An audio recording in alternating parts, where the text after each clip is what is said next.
Bapa, di dalam nama Tuhan Yesus, kami sungguh bersyukur buat malam hari ini. Engkau sudah mengumpulkan kami di acara Zoom malam hari ini. Bapak, itulah kerinduan-Mu untuk bertemu dengan putra-putrimu di grup ini, di Zoom ini Tuhan.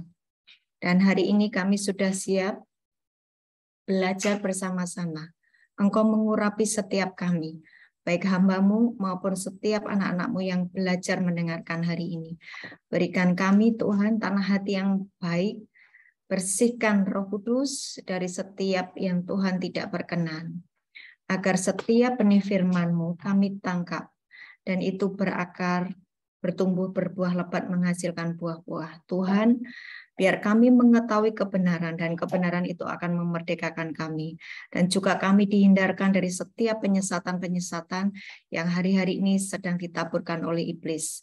Bapak, buatlah kami menjadi sangat tajam, sensitif, mengerti mana yang sesat, mana yang benar. Mari Tuhan urapi setiap kami. Kami persilahkan Roh Kudus bekerja sebebas-bebasnya, dan kami berdoa untuk setiap koneksi jaringan berjalan dengan baik di dalam nama Yesus. Amin. Ya, oke. Mari kita buka. Mbak Novi sudah siap ya. Wahyu 6 ayat 1 sampai dengan 2. Seminggu yang lalu kita sudah belajar tentang pertahankan mahkotamu. Masih ingat ya? Pertahankan mahkotamu. Dan hari ini ada juga kata-kata mahkota. Nah, mari kita pelajari ini maksudnya bagaimana ya, karena kita harus mengerti dan belajar sungguh-sungguh. Wahyu 6 ayat 1 sampai 2. Hari ini kita judulnya Wahyu 6 ayat 2 itu siapa yang dimaksud ya?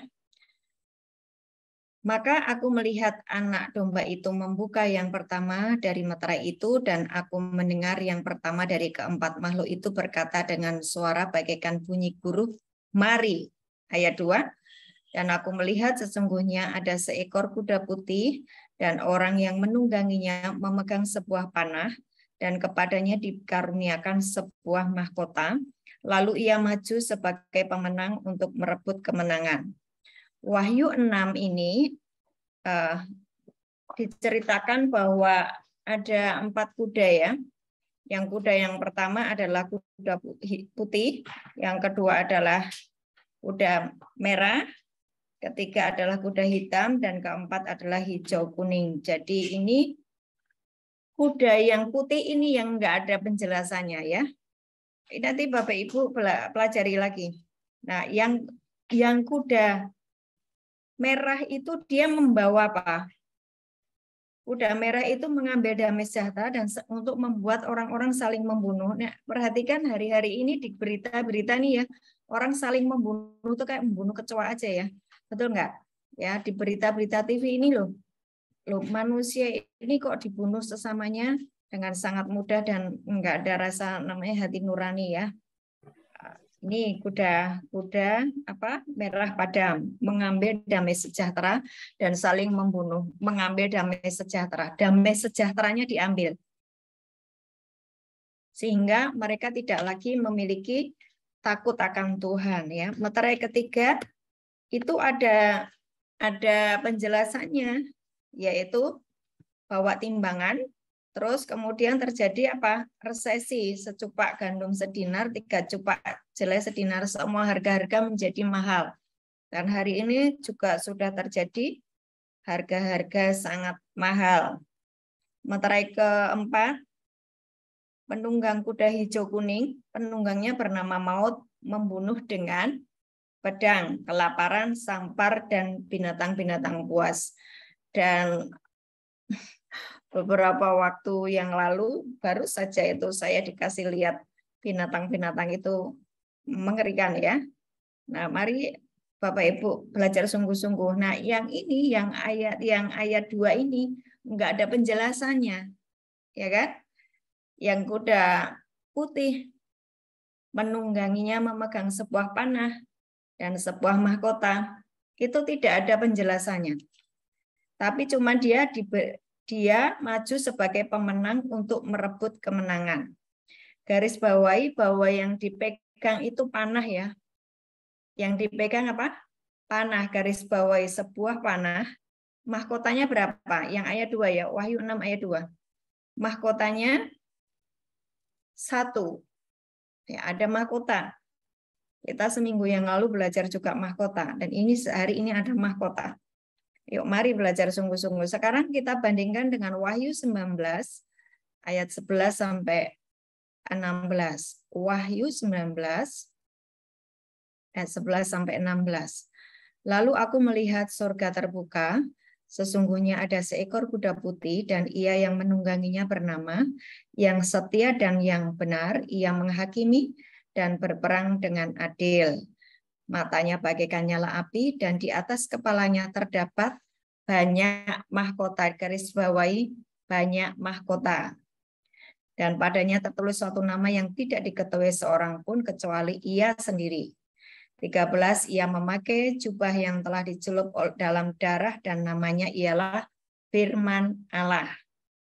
Dari mulutnya keluar sebilah pedang. Ya, pakainya pedang ya, yang pedang tajam yang akan memukul segala bangsa, dan ia akan mengembalakan mereka dengan gada besi, dan ia akan memeras anggur dalam kilangan anggur, yaitu kegeraman murka Allah yang Maha Kuasa. Wahyu 19 ayat 11 sampai 16 ini tentang Tuhan Yesus. Tetapi Wahyu 6 ayat 1 sampai 2, Wahyu 6 ayat 2 ini bukan Tuhan Yesus ya. Ini mari kita belajar ada perbedaannya. Yang satu ini di Wahyu 6 ini mahkotanya cuma satu. Kalau yang di Wahyu 19 ini mahkotanya banyak. Kenapa mahkotanya banyak?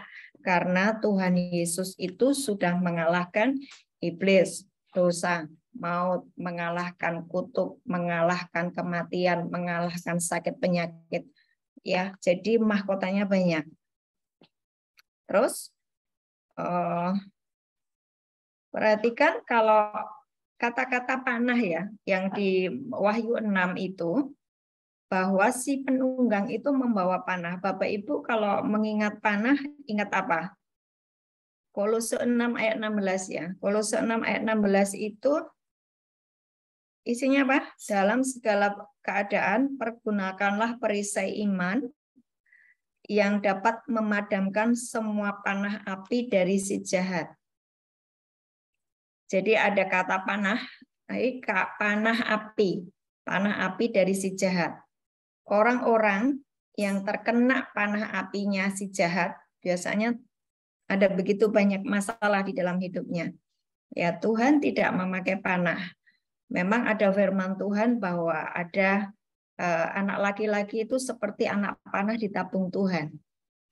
Ya, Tuhan akan melesatkan anak panah itu kepada satu sasaran atau satu tujuan.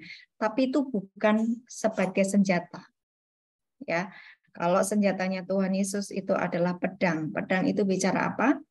Firman Allah. Firman Allah. Oke. Nah, sangat jelas ya, berarti sekarang dapat disimpulkan bahwa yang di Wahyu 6 ayat 2 ini adalah penyesatan, ya, penyesatan. Mari kita belajar kenapa bisa terjadi seperti itu.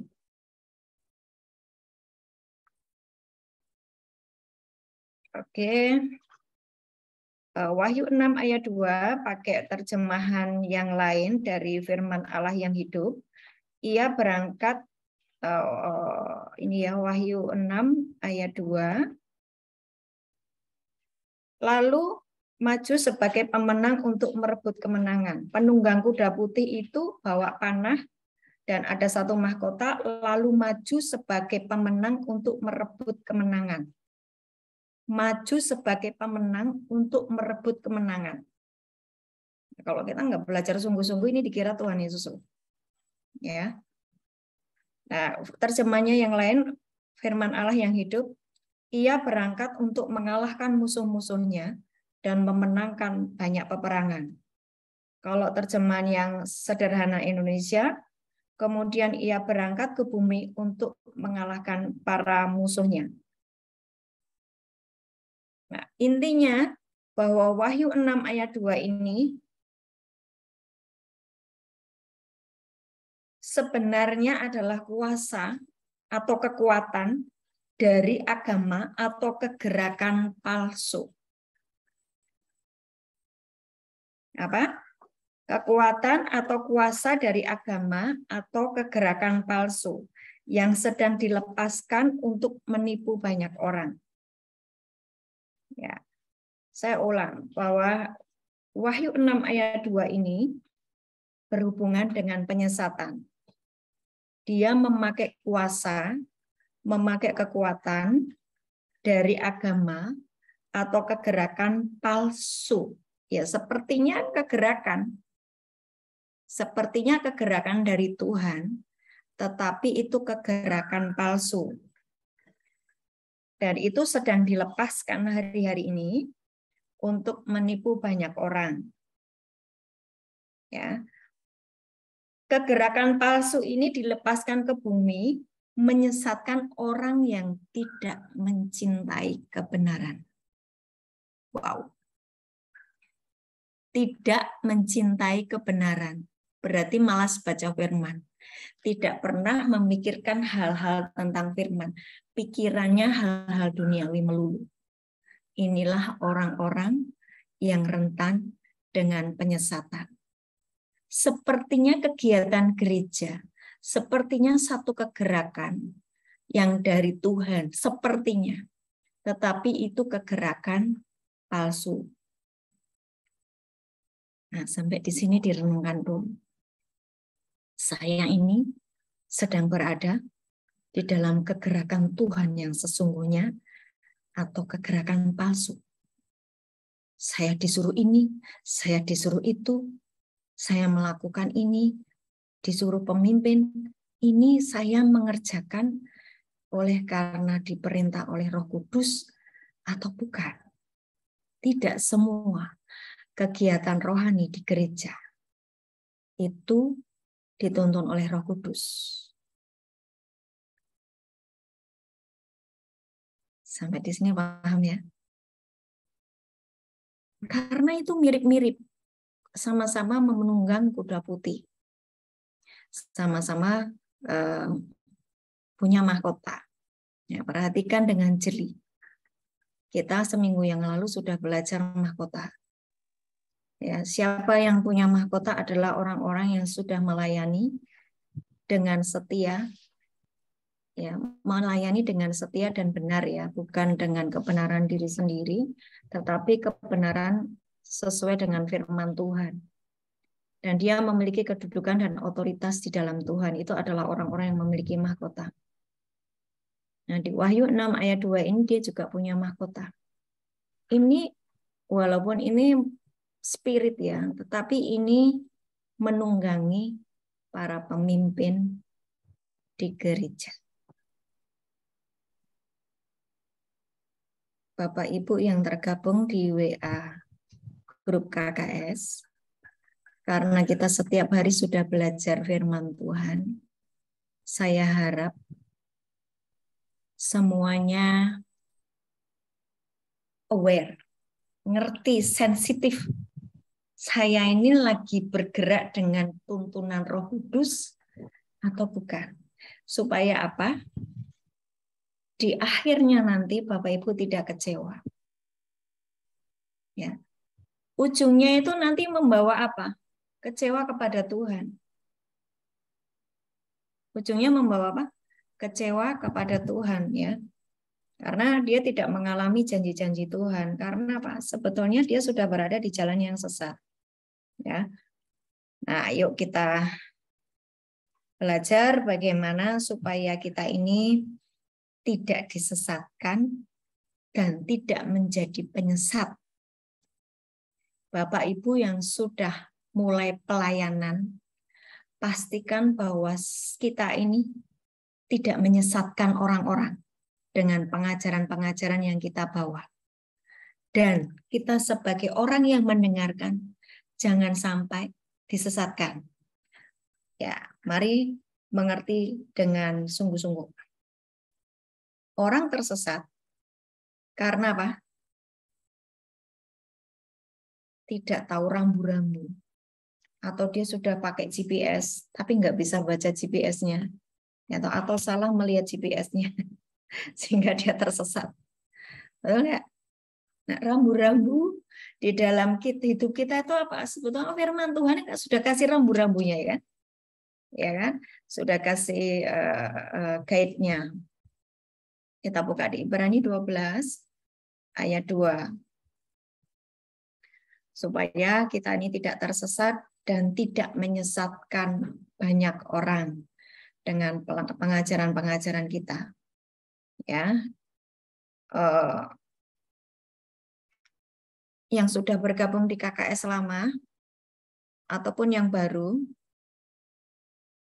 mungkin Bapak Ibu mulai haus dan lapar akan Tuhan dan mulai ada keinginan untuk mengajar atau untuk memberitahu, untuk mengajari orang-orang. Dan itu bagus. Saya suka.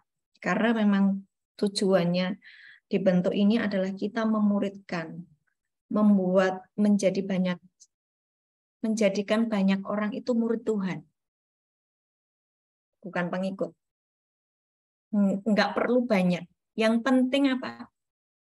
Kita memahami firman, melakukan firman, setelah itu kita mengajari banyak orang. Nah, itu yang namanya jadikan semua bangsa muridku. Dan itulah sebetulnya amanat aku yang harus kita kerjakan. Ibrani 12 ayat 2. Perhatikan jangan sampai kita membawa penyesatan, ya. Ibrani 12 ayat 1 sampai 2. Enggak apa-apa, ayat 1 dulu saya baca, karena kita punya banyak saksi, bagaikan awan yang mengelilingi kita, marilah kita menanggalkan semua beban dan dosa yang begitu merintangi kita, dan berlomba dengan tekun di dalam perlombaan yang diwajibkan bagi kita.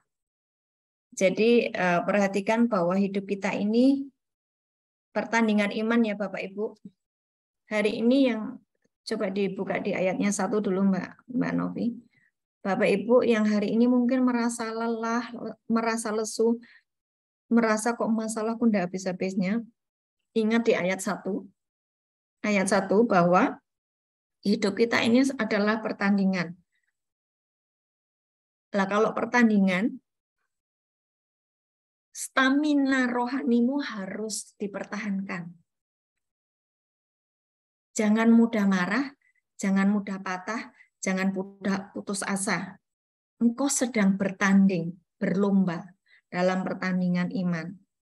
Nah, supaya staminamu kuat, engkau harus menanggalkan semua beban. Seorang pelari, dia tidak bisa melari dengan cepat kalau bajunya aja ketebelan, sepatunya keberatan, ya. Ada dia bawa banyak macam-macam kayak gitu, nggak bisa lari cepat. Tanggalkan semua beban dan dosa. Semua dosa segera beresi. Beban itu apa? Semua karakter yang nggak bagus itu loh, baperan, sering tersinggung, cepat marah, ya kan? Semua yang membuat kita ini nggak bisa berlari dengan cepat segera beresi. Dosa segera beresi, ya. Jangan menyimpan dosa, jangan menyimpan kepahitan. Karena itu akan merintangi kita untuk berlomba dengan tekun, ya. Yang diwajibkan bagi kita. Itu perlombaannya wajib loh Bapak Ibu. Nggak ada yang namanya aku nggak mau ikut lomba. Nggak mau ikut lomba, ya Bapak Ibu habis oleh intimidasi iblis. Ya, ini pilihan. Mau ikut dalam pertandingan itu atau tidak. Pilihannya adalah memang harus ikut, harus berlari di dalam iman, ya. Jangan tidak mau, kalau tidak mau engkau habis oleh iblis. Dibully sama iblis, karena memang ini sudah perlombaan yang diwajibkan bagi kita. Jadi kalau hari ini engkau mungkin mengalami yang namanya, aduh aku sudah nggak kuat Tuhan, aku sudah kuat. Ada Roh Kudus di dalam. Yang membuat engkau tidak kuat dan letih, lesu, loyo itu adalah segala beban, segala dosa yang merintangi. Beresi, hidup jalan dengan Tuhan itu enak sekali. Ya, Ya, ayat 2, marilah kita melakukannya dengan mata yang tertuju kepada Yesus. Perhatikan supaya kita tidak disesatkan dan tidak menyesatkan mata kita, fokus kita kepada Yesus. Mata yang tertuju kepada Yesus, yang memimpin kita kepada iman, yang membawa iman itu kepada kesempurnaan. Ya, mengabaikan kehinaan, tekun memikul salib. Ganti sukacita yang disediakan bagi kita yang sekarang duduk di sebelah kanan tahta Allah. Jadi, supaya kita tidak disesatkan dan tidak menyesatkan, apapun yang, kalau kita pengajar ya, apapun yang kita ajarkan, fokusnya kepada Tuhan Yesus dan membawa seluruh orang-orang yang kita ajari ini kepada iman yang sempurna, makin sempurna, makin imannya makin naik gitu ya. Jadi ada hubungannya dengan Tuhan Yesus dan iman. Kalau tidak ada hubungannya dengan Tuhan Yesus, artinya dia hanya sibuk ngajari tentang hidupnya hamba Tuhan itu, membicarakan kehidupan dan semua kepentingan hamba Tuhan itu, nah, kita mesti warning ya. Jadi semua pengajaran yang Bapak Ibu dengar harus membuat Bapak Ibu matanya tertuju kepada Tuhan. Kepada Tuhan Yesus. Jangan kepada hamba Tuhan. Dan harus membuat iman Bapak Ibu itu tumbuh.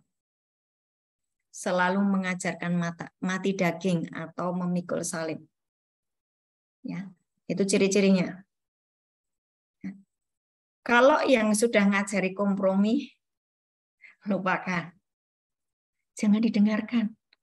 Nanti Bapak Ibu akan dibawa masuk ke dalam kesalahan yang lebih besar lagi. Ya, kalau ngajari kompromi, ya boleh aja toh. Oh, kan ngambil uangnya suami tanpa suami tahu, ya toh. Itu kan suamimu. Menurut saya itu kompromi ya. Waktu kita ini ngambil duitnya suami, ini contoh ya, contoh ibu-ibu, ya, kalau ngambil uang di dompet suami nggak tahu dan tidak ngomong, karena mungkin sudah didraf oleh kejengkelanmu, karena suamimu mungkin pelit, ya, suamimu mungkin hitung-hitungan. Terus jengkel gitu, terus ngambil duitnya suami gitu, contohnya ini contohnya. Nah, terus ya nggak apa-apa, boleh, uang itu kan sudah suamimu, namanya ini nggak usah ngomong, nggak apa-apa Bu, nggak apa-apa. Nah, menurut saya itu sudah kompromi ya. Mari belajar dari hal yang kecil ini menjadi orang-orang yang murni, yang bersih ya.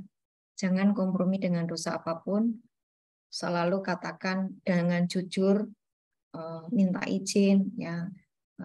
Suamiku tadi aku ngambil uang karena di dompetku kebetulan habis, belum sempat ambil di ATM. Itu lebih enak. Engkau enggak didakwa oleh iblis ya. Oke. Ibrani 12 ayat 2 bahwa fokusnya orang yang mengajari atau kita yang sudah mengajari, fokusnya mengajari mata orang tersebut kepada Tuhan Yesus, berfokus kepada Tuhan Yesus. Dan pertumbuhan iman. Sekarang buka di Efesus 4 ayat 14 sampai 16.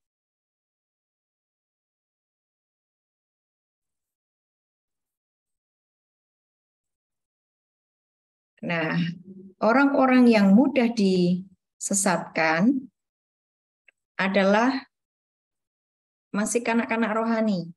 Ya, orang-orang yang masih kanak-kanak rohani ya.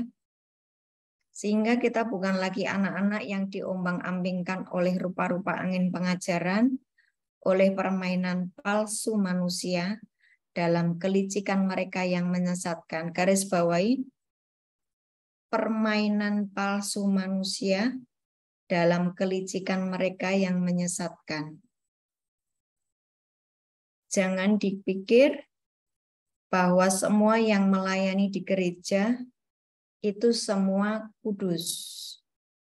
Ya, ada orang-orang yang memang sebetulnya belum beres dengan dirinya sendiri, belum beres dengan hatinya, belum beres dengan mamon, tetapi dia melayani sehingga pelayanannya sebetulnya didrive oleh hatinya yang belum beres tadi.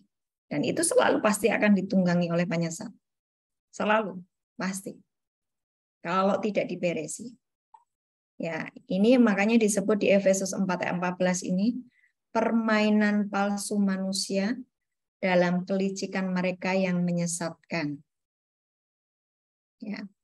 Kalau anak-anak rohani itu dia tidak punya fokus kepada Yesus. Jadi akan dimanfaatkan oleh orang-orang yang licik seperti itu, yang memakai firman Tuhan untuk kepentingannya sendiri.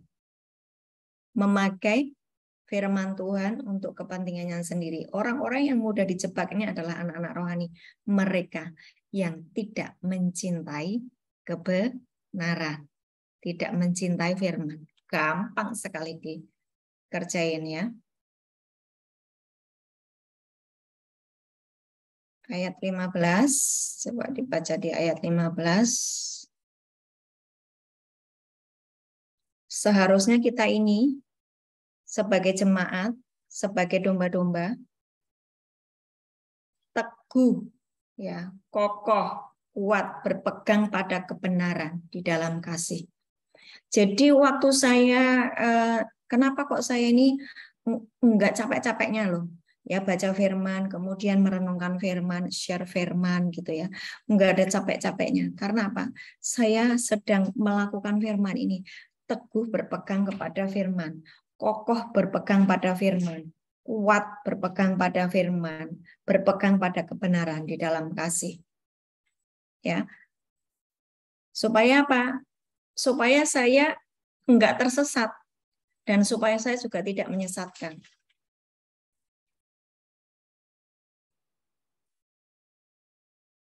Ya, mulai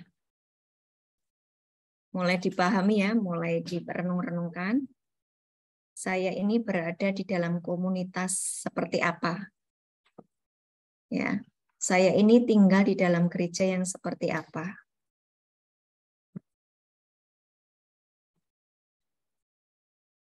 Kalau hamba Tuhan tersebut di dalam gereja atau kita memiliki mentor atau mentor rohani ya, atau kita sedang bergaul dengan orang-orang yang sebetulnya orang ini adalah pemimpin di dalam satu kerohanian ya, di gereja. Tetapi dia sendiri tidak belajar firman. Dia menyimpang dari firman. Dia mengajari kompromi dari firman ya, kompromi. Hati-hati. Contohnya, dia sudah diangkat sebagai majelis, dia sudah diangkat sebagai prodiakon, dia sudah diangkat sebagai orang yang dihormati di gereja, tetapi selingkuh. Pasti pengajarannya menyimpang dari firman. Atau tukang judi. Atau suka merampas, menipu. Jadi dia pakai cara-cara yang tidak bagus ya untuk merampas sesamanya. Kemudian mamon, nah ini yang mamon ini yang masih banyak anak-anak Tuhan yang belum beres dengan mamon ya. Yang dibahas adalah persembahan terus. Ini juga mari kita hati-hati. Nah, bagaimana jika kita bertemu dengan hamba Tuhan yang seperti ini? Apakah kita bisa menegur mereka? Dari pengalaman yang saya alami, mereka itu sulit ditegur. Karena sebetulnya roh jahat itu sudah masuk di dalam hamba Tuhan tersebut. sehingga dia berjalan di dalam kebenarannya sendiri. Dia sudah merasa dirinya benar, dan itu sulit untuk diberitahu. Jadi bagaimana sikap kita? Ya, jangan bergaul dengan hamba Tuhan tersebut. Bagaimana jika kita ini tinggal di dalam gereja yang hamba Tuhannya selingkuh, yang hamba Tuhannya sangat mamon? Tanya sama Roh Kudus, apa yang harus kau kerjakan? Karena apa? Ya, kita harus mempertahankan iman kita. Jangan sampai, coba perhatikan ya, kalau kita ini tinggal di dalam satu mobil, ya, kemudian sopirnya itu tidak bisa membaca Google Map, ya. Padahal di Jakarta ini pengalaman pribadi saya. Padahal ini ke Jakarta gitu ya. Kan kita akan diputar-putarkan, ngabisin waktu, ngabisin duit, ya, energi, emosimu, ya. Dan engkau itu nggak sampai kepada janji-janji Tuhan. Ini kok bulat ya hidupku, makin bulat ya. Ngikuti hamba Tuhan ini kok makin bulat, aku nggak dapat apa-apa. Nah, itu. Terus bagaimana? Ya, solusinya Bapak Ibu harus belajar firman sendiri. Minta Roh Kudus singkapkan. Beresi sikap hati yang benar. Roh Kudus itu pasti ngajari kok. Ya. Roh Kudus itu masih ngajari, asal Bapak Ibu punya waktu untuk duduk diam, tenang, dan sikap hati yang benar. Pasti akan disingkapkan. Saya tahu beberapa teman di grup KKS ini mulai kebuka, mulai kesingkap.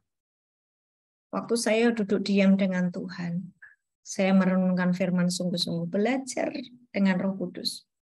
Itu mulai kebuka, dan Bapak Ibu mulai bisa membedakan hamba Tuhan yang palsu dan hamba Tuhan yang benar-benar terkoneksi dengan Tuhan, yang hatinya murni hanya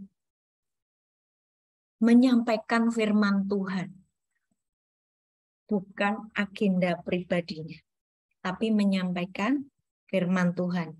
Dan kerinduannya adalah orang yang mendengar firman itu ketemu Tuhan dan bertumbuh, dan semakin bertumbuh.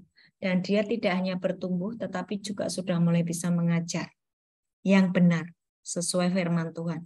Nah, sebetulnya hari-hari ini saya melihat pola yang Tuhan kerjakan adalah kita ini dibawa kepada jemaat mula-mula di Kisah Para Rasul 2 itu. Ya, yang hatinya begitu haus dan lapar sampai mereka berdoa itu bukan orangnya yang goyang-goyang, tetapi rumahnya yang goncang. Ya, Bapak Ibu baca di Kisah Para Rasul 1-2 itu ya. Waktu mereka berdoa itu goncanglah rumah tempat berdoa itu. Bukan orangnya yang goncang-goncang. Orang yang goncang-goncang itu ya tanda tanya, saya nggak mau bahas. Ya. Jadi hati-hati, mari kita menjadi orang-orang yang jangan sampai disesatkan, jangan sampai menyesatkan. Model gereja yang benar atau model pengajar yang benar itu sesuai dengan Efesus 4 ayat 16. Pemimpin gerejanya membawa semua orang, jemaat satu persatu, tunduk dan hormat hanya kepada Tuhan Yesus. Fokusnya Tuhan Yesus, selalu ujungnya Tuhan Yesus. Bukan agenda pribadi loh. Selalu fokusnya kepada Tuhan Yesus. Ya, contohnya waktu mungkin ada kegiatan-kegiatan yang menjangkau di penjara itu kan juga perintah Tuhan Yesus, waktu aku di penjara engkau tidak menengok aku. Nah, itu kan masih ingat kan ya? Waktu aku lapar engkau tidak memberi aku makan. Semua pengajaran-pengajaran Tuhan Yesus itu. Waktu aku sakit engkau tidak melawat aku. Simpel saja sebetulnya yang harus kita kerjakan. Seperti yang Tuhan Yesus kerjakan. Di luar itu tahan dulu ya, tanya sama Tuhan. Supaya apa? Ujungnya Bapak Ibu tidak kecewa. Nah, pemimpin gereja itu harus membawa orang satu persatu tunduk pada Tuhan Yesus dan membawa semua orang ke arah kepala, yaitu Kristus. Kepalanya Kristus itu bukan hamba Tuhan. Kepalanya Kristus, bukan dirinya sendiri. Dan hati-hati dengan hamba Tuhan yang mungkin Bapak Ibu mulai tidak sejalan dengan beliau, kemudian engkau ini tumbuhnya lebih cepat. Secara iman engkau tumbuhnya lebih cepat. Sehingga di hamba Tuhan tuh nggak suka. Ya, nggak suka. Terus kemudian, oh itu sesat itu, kok disesat-sesatkan. Padahal lagi ngajari firman. Engkau disesat-sesatkan. Itu namanya engkau sedang dikerdilkan secara roh. Ya, jadi bagaimana sikap kita? Ya teruslah jalan dengan tuntunan Roh Kudus. Nanti dibilang pemberontak gimana? Selama kita ini berjalan di dalam kebenaran, hati kita benar, tulus, murni, menyampaikan kebenaran, nggak masalah, jalan terus. Nanti Tuhan akan bukakan pelayanan-pelayanan di mana Bapak Ibu ini mengalami progres yang luar biasa di mana di tempat pelayanan tersebut, di tempat di mana Tuhan memang taruh di situ, dan ada penyertaan Tuhan, dan engkau benar-benar bertumbuh semakin berkenan di hadapan Tuhan. Yang kedua ya, pemimpin gereja yang benar atau pemimpin komunitas yang benar itu harus membawa semua anggotanya tidak pasif ya, tetapi melihat setiap, oh ini Bapak ini sudah bisa loh ini melakukan ini, yuk latih terus gitu. Jadi membuat anggotanya itu bertumbuh. Enggak ada yang namanya takut disaingi pemimpinnya. Justru kalau ada yang lebih pintar itu senang, karena guru itu kan senang kalau muridnya lebih pintar. Nah, itu berarti gurunya berhasil. Ya. Kalau kita sebagai umat Tuhan sudah diberi yang namanya pewahyuan, pengajaran-pengajaran, disingkapkan firman. Kemudian engkau itu di dalam gereja jadi tampilnya beda. Engkau lebih apa ya namanya, tajam menyampaikan firman. Terus gambarannya nggak suka. Terus engkau dibikin-bikin, diisukan yang inilah, yang itulah, yang sesat lah. Nanya sama Tuhan, apa yang harus aku kerjakan? Menurut saya, tetap kerjakan apa yang sudah Bapak Ibu dapatkan dari Tuhan itu, tetap kerjakan. Kalau engkau ditolak di dalam gereja, dengarkan saya, di luar itu loh, masih banyak orang yang pengen mendengar pengajaranmu, yang pengen mendengar firman yang murni. Dan mereka itu tidak pernah dengar. Ajak engkau mereka. Ya, jangan sibuk di dalam gereja. Di dalam gereja itu kan sudah banyak orang-orang yang tahu firman. Pergilah keluar. Cari orang-orang yang patah hati. Cari orang-orang yang mau bunuh diri. Beritakan firman. Ya. Cari-cari orang-orang yang hopeless. Ya. Yang tanpa pengharapan. Sakit tidak sembuh-sembuh. Mulai praktek, doakan. Walaupun nggak sembuh, nggak masalah. Karena dengan jam terbang Bapak Ibu itu yang terus mendoakan, belajar mendoakan orang yang sakit ya, sampaikan firman, belajar menyampaikan firman. Saya ini belajar menyampaikan firman ini di tempatnya rumah sakit jiwa ya. Yang mendengarkan adalah orang-orang yang sakit jiwa sejak dari 2012. Saya nggak ambil pusing, saya tetap mempersiapkannya seperti saya mengajari orang-orang yang waras. Ya, walaupun ini mereka mendengar, orang sakit jiwa itu mendengar sambil ngantuk, sambil apa air liurnya netes-netes. Saya nggak peduli, saya tetap mempersiapkannya seperti saya mau menyampaikan kepada orang-orang yang waras. Nah, itu latihan untuk menyampaikan firman Tuhan. Nah, itu dengan berjalannya waktu mempertajam kemampuan kita untuk menyampaikan firman. Ya. Nah, pada saatnya nanti ketika Tuhan sudah memberikan satu tempat untuk melayani, Bapak Ibu sudah siap. Jangan ragu-ragu. Oke. Cukup jelas ya Bapak Ibu. Jadi siapa yang disebut dengan Wahyu 2, Wahyu 6 itu yang memakai kuda putih itu, jadi itu adalah spirit penyesatan yang hari-hari ini sedang dilemparkan ke bumi, yang menyesatkan banyak anak-anak Tuhan. Siapa yang disesatkan? Orang yang tidak mencintai kebenaran. Ya.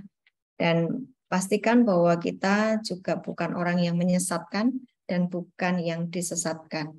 Mari mencintai kebenaran, belajar firman Tuhan, sungguh-sungguh detail. Oh, ini bedanya apa sih? Oh, ini mahkotanya cuma satu. Kalau Yesus mahkotanya banyak. Oh, kalau iblis itu memang bawa panah, panah api dari si jahat.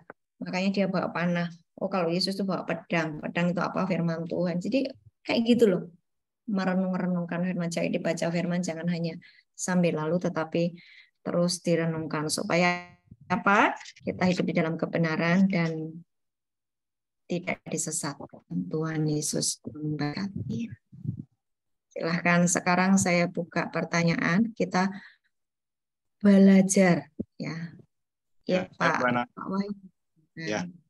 Ini memang di Wahyu 6 ayat 2 itu memang pemahamannya agak sulit ya. Iya, kalau karena saya tidak ada penjelasan. Ya, kalau saya baca itu, yaitu di sana memang ada mahkota, tetapi kepadanya dikaruniakan sebuah mahkota, jadi dikaruniakan. Kemudian selanjutnya, lalu ia maju sebagai pemenang untuk merebut kemenangan. Nah ini tadi saya juga mendengarkan dari penjelasan dari Bu Ana tadi bahwa ini kayak agama palsu dan sebagainya begitu. Yes, betul, Pak. Ya. Saya ingin penjelasannya gimana Bu Ana ini? Lebih jelas lagi coba. Kegerakan palsu. Oh ya. Kegerakan palsu. Jadi sepertinya kita ini dibawa kepada satu kegiatan rohani yang benar, tetapi sebetulnya itu ujung-ujungnya adalah untuk kemuliaannya hamba Tuhan tersebut. Jadi dia punya agenda pribadi gitu loh, Pak. Ya, tapi kok dikaruniakan mahkota ya? Iya. Kok bahasanya dikaruniakan gitu loh? Ya, memang itu makanya kan namanya penampian itu kan memang ditampi ya, Pak ya. Iya. Penampian. Jadi di gereja itu ada yang namanya gandum dan ada yang namanya ilalang. Iya. Ya kan? Gandum dan ilalang. Umat itu ada dua macam loh. Umat Tuhan yang sungguh-sungguh haus dan lapar akan Tuhan, dan yang cuma pengikut. Pokoknya cuma setor muka hari Minggu ke gereja. Nanti hari Senin sampai dengan hari Sabtu jadi orang dunia. Tapi hari Minggu dia holi-holi sebentar ya, kudus-kudus ya, 2 jam. Keluar dari situ. Nah, memang penampian, Pak. Penampian. Tuhan izinkan penampian. Hanya tampaknya saja, seperti hanya pencitraan tampaknya gitu saja. Ya. Seperti pencitraan gitu ya. Betul. Pencitraan. Nah, itu banyak loh Pak hamba-hamba Tuhan yang belum beres dengan dirinya sendiri, belum beres dengan mamon. Terus kemudian diangkat menjadi majelis, diangkat menjadi pemimpin di dalam satu gereja atau satu komunitas rohani gitu ya. Padahal dia selingkuh katakan gitu kan ya. Berarti kan nggak akurat hidupnya toh. Ya memang. Atau dia pemain judi. Ya. Sekarang kan lagi marak judi online toh. Ya. Hamba Tuhan kok main judi. Judi itu boleh nggak sih Pak? Nggak boleh. Tapi kenapa banyak hamba Tuhan main judi ya? Saya juga heran. Nah, ada memang di tempat saya ada prodiakon suka pasang nomor itu ada. Nah itu loh. Nah saya ini jadi bingung. Nah makanya Bapak Ibu, ayo mesti siapa yang kita dengarkan itu. Ini hamba Tuhan loh Bu, ini hamba Tuhan. Nah, tapi kalau kehidupannya tidak akurat itu ya jangan didengarkan. Supaya apa? Tidak tersesat ikut-ikut hidupnya dia. Itu boleh. Padahal Bu Ana, padahal pengertian mahkota kehidupan pada Som yang sebelumnya, yang lalu, itu kan merupakan kayak sebuah hadiah gitu. Iya, hadiah dari pertandingan iman yang lulus ya kan, menang. Karena kita kuat di dalam pencobaan, kuat di dalam iman, maka kita mendapat hadiah mahkota kehidupan. Nah, yang ini, yang Wahyu 6 ayat 2 ini dikaruniakan mahkota. Jadi memang kalau tidak ada penjelasan, orang penerjemahannya akan keliru ini memang. Tuh. Iya, dikiranya kan ini dari Tuhan toh. Makanya kan gini loh, Pak. Banyak di satu gereja itu, wah kelihatannya heboh ya, penyembahannya heboh gitu kan ya. Tapi kalau Bapak Ibu melihat di balik layar, di situ banyak perampasan, di situ banyak maksiat, di situ banyak peperzinahan. Tinggalkan gereja yang semacam itu. Iya. Iya, cukup jelas ya Pak? Iya, jelas. Terima kasih, Puan. Iya, Pak. Silakan yang mau bertanya. Ya, Bu Ana. Siapa ya? Ya. Oh iya, Bu Gatot. Selamat malam. Yang untuk Efesus 4:14 itu loh, dengan kelicikan itu kalau disinkronkan seperti ini ya, Bu ya. Melayani untuk hidup ya. Seperti melayani untuk hidup ya, berarti itu ya, Bu. Iya, yang kita bahas beberapa waktu yang lalu itu. Betul. Jadi bukan hidup untuk melayani, tapi melayani untuk hidup. Jadi mencari kesempatan di dalam ya itu untuk mengejar mamon itu ya, Bu ya. Sepertinya seperti itu nih. Nah, ini kan berarti orang-orang seperti ini adalah pemahaman firman-nya nggak lengkap ya, Bu. Sementara kan dia sebetulnya harusnya belajar apa mengandalkan Tuhan toh. Matius 6 ayat 24 harusnya dia ngerti itu. Engkau nggak boleh punya dua tuan ya kan, Tuhan dan Mamon, nggak boleh. Nah kalau pelayanan kita tujuannya untuk duit, nah itu sudah mulai menyimpang. Harusnya itu fokusnya Tuhan Yesus. Sementara Tuhan udah ngomong, carilah kerajaan surga dan kebenaran, semuanya akan ditambahkan kepadamu. Pemahaman firman-nya nggak lengkap, jadi seperti itu. Timbullah orang-orang yang seperti itu. Nyataannya banyak, Bu. Kalau kenyataannya banyak hamba-hamba gitu, gimana ya, Bu? Kalau misalnya mau menegur atau kan ada birokrasinya gitu. Ya itu makanya kita harus pintar-pintar sendiri ya, Bu ya. Karena kita tidak bisa melawan satu institusi yang sudah jalan kayak gitu tuh kan kita nggak bisa protes tuh, Bu. Kita protes malah diceng nanti. Iya. Kita sendiri yang harus pintar ya kan? Iya. Makanya inilah fungsinya komunitas KKS ini, diberi pemahaman firman yang benar dan murni. Sangat sayang buat Bapak Ibu yang tidak pernah membaca. Hati-hati ya. Ini Bu Gatot curhat. Lebih baik kan mundur ya, Bu ya. Iya, memang betul Bu. Daripada nanti kita konflik. Ya. Karena Ibu ini nggak sesuai dengan hati nurani saya, ini nggak sesuai dengan Roh Kudus loh. Terus Ibu benturan terus dengan orang itu. Lebih baiklah Ibu mundur. Di tempat yang mundur itu nanti Ibu belajar firman sungguh-sungguh, pasti kok Ibu dikasih pelayanan. Pasti. Dipakai untuk kayak kemarin mendoakan orang yang enggak punya saudara, enggak punya siapa-siapa, itu dibawa malaikat loh, Bu. Padahal Ibu itu hari pertama mendoakan orang toh. Betul enggak? Yang meninggal itu loh yang punya yang seorang ibu itu loh. Iya. Itu dibawa malaikat loh, naik loh. Iya. Keren itu. Mendingan kan kita sibuk-sibuk begitu daripada upiek-upiekan di dalam. Itu gereja bersukacita, surga bersukacita karena ada satu anak Tuhan yang kepuasan batin, ya.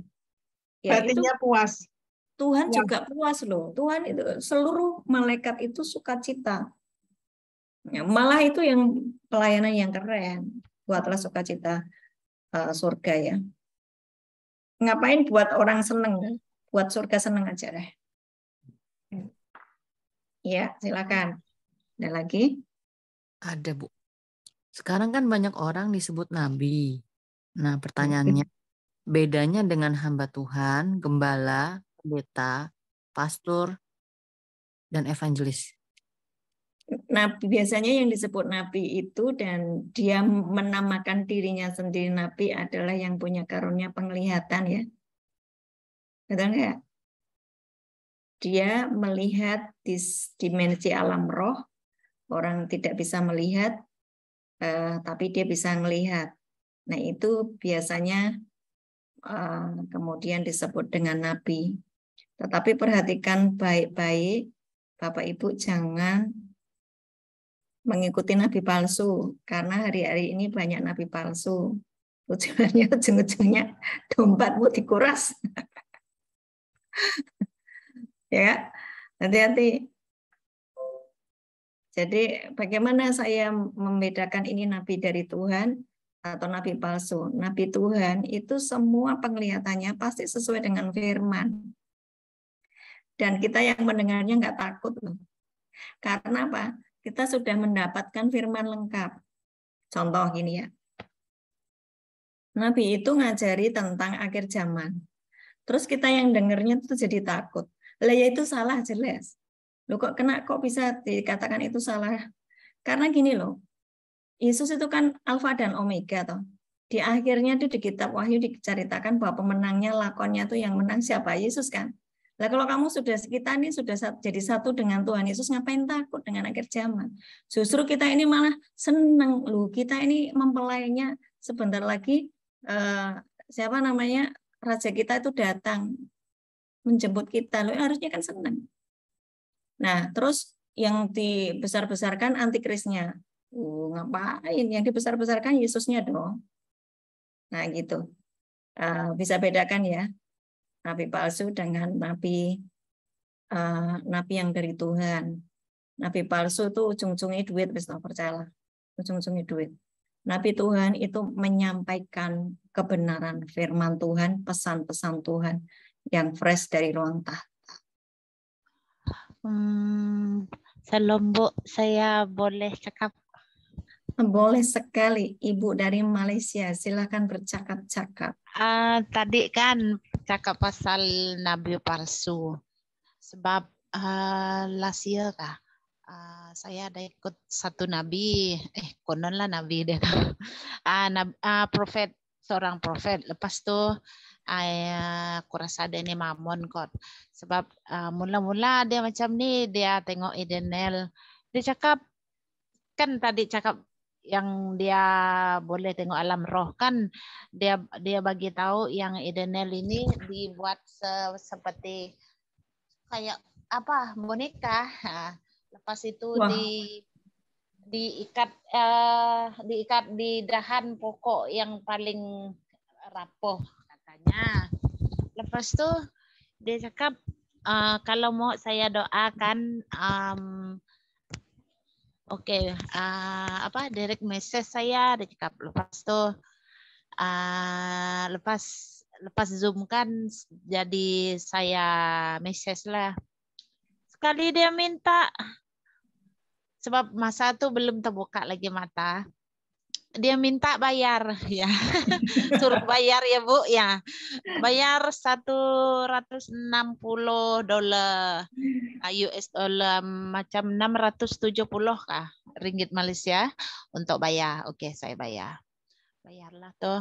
Lepas tu sampai esok pun tidak ada juga dia punya berita. Dikata nanti you have to pay me, nanti saya pergi doa, naik gunung doa untuk kamu.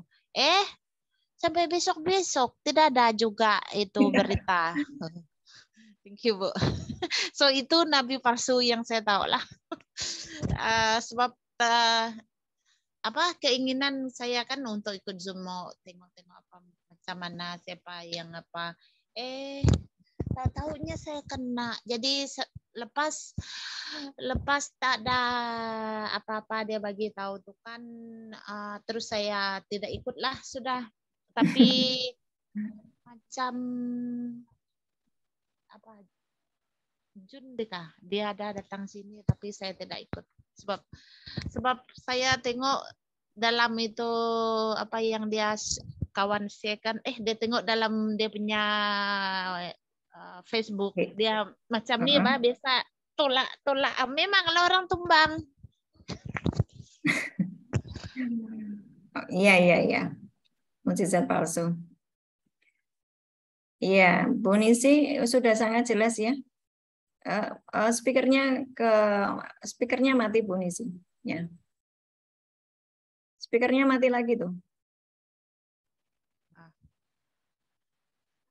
Silakan. Dah sangat jelas lah tadi tuh. Oke. Selepas tuh kan baru sekejap tadi Ibu bagi tahu yang macam ni, oh itu rupanya nabi palsu. Walaupun sebelum ni saya memang sebab saya betul-betul nak mengharapkan apa yang Tuhan bagi tahu dengan Idanel itu yang saya ikut tuh. Aduh, sekali anak saya marah, Mami gitu, tahu benda atau bayar apa kamu ikut tuh, tipu lah, dia kata macam tuh. Nah, pertanyaan Pak Julius. Oke, thank you Bu. Itu jak dari saya. Ya, sudah pernah ngalami ya Bu, dan ini jelas kesaksiannya karena Bu Nisi sendiri mengalami. Benar bahwa ujung-ujungnya dompetmu dikuras, ya kan? Sebetulnya hamba Tuhan yang benar itu tidak meminta-minta uang kepada jemaatnya, karena Paulus sendiri itu dia bekerja loh, dia punya duit. Dia seorang tukang tenda, atau kalau sekarang itu disebut punya apa ya? Dia seorang developer gitu ya. Nah, itu punya duit. Nah, dari duitnya itu dia pakai untuk melayani orang-orang, untuk pelayanan. Jadi jangan kebalik-balik ya. Oke, terus kalau yang pakai boneka-boneka itu sudah jelas itu roh tenung, Bu. Dukun itu kan pakai boneka-boneka untuk itu roh tenung. Jadi saya perhatikan ya Bapak Ibu yang punya karunia penglihatan, yang matanya bisa melihat di dimensi alam roh, selalu bilang dan berdoa, aku menolak roh tenung di dalam hidupku. Jadi apa? Aku tolak roh tenung. Aku hanya melihat yang dari Tuhan. Aku hanya melihat yang Roh Kudus suruh lihat. Nah, Bapak Ibu yang punya karunia penglihatan, alam roh itu sangat luas sekali. Jangan semuanya dilihat. Kalau semuanya dilihat, nanti stres. Karena bentuk tumbukan terus. Melihatlah hanya yang disuruh Roh Kudus lihat. Ya. Kalau nggak ada urusannya dengan apa yang sedang terjadi dalam hidup kita, nggak usah dilihat, nggak usah kepo gitu loh. Nggak usah kepo. Oke, lanjut. Selanjutnya, kalau nabi palsu itu karunianya juga masih dari Tuhan kah, Bu? Berarti dosa dan karunia jalan berbarengan ya, Bu? Iblis kan bisa membuat tanda-tanda mujizat juga tuh. Jadi gini loh, kenapa terjadi ada nabi palsu? Awalnya itu dia memang nabinya Tuhan ya, benar hidup di dalam firman. Tetapi kemudian tidak memberesi sikap hatinya atau error tersembunyi, dia nggak beresi. Kemudian mamon juga dia nggak beresi. Akibatnya dia menjadi dipakai oleh iblis gitu loh. Posisinya Tuhan kan digeser. Yang di Matius 6 ayat 24 itu. Posisi Tuhan digeser. Nah, waktu posisi Tuhan digeser, iblis ambil alih. Nah, orang-orang seperti itu tuh sudah disusupi oleh iblis loh. Ya. Makanya Bapak Ibu mau negur pun sulit gitu. Karena dia sudah dimasuki oleh roh-roh jahat. Jadi caranya bagaimana? Ya sudahlah, tinggalkan tempat itu. Ya. Bertumbuhlah di tempat yang benar, yang di tempat yang bersih, karena hari-hari ini spirit itu sedang gencar menyesatkan banyak anak-anak Tuhan. Apakah itu berarti karunianya berjalan berbarengan ya dengan ini? Iblis itu kan bisa membuat mujizat juga. Sekarang gini ya Bapak Ibu, yang tadi dibilang sama Bu Nisi, hamba Tuhan itu bisa membuat orang yang ditumpang tangani tumbang. Iblis juga bisa kayak gitu. Itu gampang sekali buat kayak gitu. Ya. Nah, sekarang saya gitu, makanya kalau saya itu doa pelepasan ya Bapak Ibu, kalau yang sudah mulai pelayanan, waktu saya doa pelepasan, saya tidak mengizinkan yang namanya dia teriak-teriak atau kemudian dia membabi buta. Enggak, saya punya otoritas ya atas iblis itu. Saya perintahkan iblis itu diam, ikuti perintah. Karena roh itu kan penurut toh, kita tahu firman loh. Roh penurut. Menurut pada apa? Perintah orang yang punya otoritas. Waktu saya menjaga hidup saya benar di hadapan Tuhan, menjaga pengurapan, maka ketika saya berkata, iblis, diam, tutup mulutmu, keluar sekarang. Maka dia keluar. Tidak perlu pakai manifestasi yang ngeraco-ngeraco, yang mau terus kemudian lari-lari. Nggak perlu seperti itu. Kecuali kalau memang dia memang pernah melakukan ritual-ritual yang sangat apa ya, yang mengerikan itu, yang sampai bertahun-tahun. Nah, memang mungkin ada kecenderungan dia akan manifestasi. Tetapi kalau yang kecil-kecil itu enggak kok. Kita ini punya otoritas untuk segera membuat dia keluar. Pertanyaannya apa? Apakah itu berjalan beriringan? Ya, saya bilang bahwa iblis juga bisa membuat mukjizat palsu. Ya, tadi pertanyaan pertamanya apakah berasal dari Tuhan? Berarti jawabannya tidak ya, Bu? Sebetulnya Tuhan sudah undur dari orang itu. Kan Tuhan nggak bisa menyatu dengan iblis toh? Betul nggak? Masa di situ ada Tuhan, di situ ada iblis? Ih, yang benar aja. Nggak ada di situ Tuhan.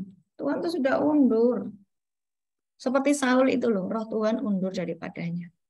Sehingga dia didrive oleh kedagingan. Gitu. Silakan, ada lagi? Mau cerita, Bu. Anak saya Hezkiel dan Ravendra sakit. Terus saya bersaksi di gereja supaya anak saya didoakan. Tetapi saya tidak kasih ucapan syukur pada gembala sidang kami. Anak saya tidak didoakan. Terus minggu depan lagi saya bersaksi ulang. Saya kasih ucapan syukur saya terus didoakan. Itu gembala sidangnya Mamon atau nabi palsu, Bu? Mamon. Itu Mamon. Mendoakan orang sakit itu perintah Tuhan toh. Nggak usah pakai duit lah, itu kan perintah Tuhan. Yang percaya pada Yesus, tanda-tandanya menyertai. Tunggang tangan pada orang sakit itu sembuh. Kan kita diberi otoritas itu kan juga nggak pakai uang. Aduh, Tuhan Yesus tolong. Mamon. Terus ada lagi? Ada. Saya sudah pernah dengar cerita dari teman papa saya yang kehidupannya malah lebih parah. Sudah aktif pelayanan, ditipu 200 juta dan dipecat atau dipermalukan sama hamba Tuhan tersebut waktu kebaktian, dituduh selingkuh sama hamba Tuhannya. Jadi ini hamba Tuhannya yang menuduh ya. Tapi jemaatnya itu jemaat yang benar gitu toh.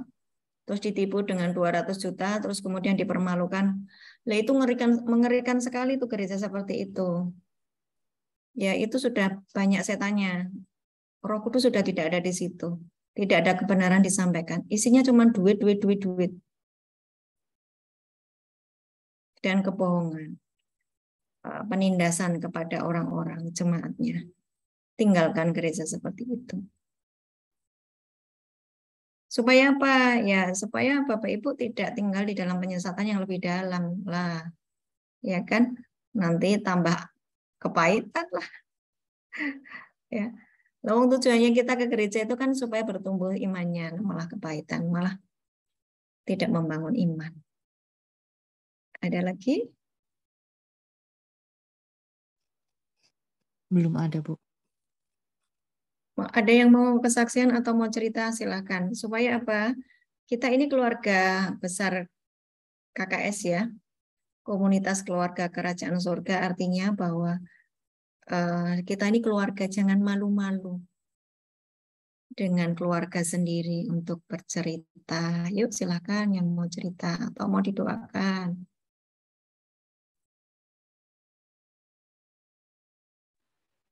Bu, saya mau cerita lah.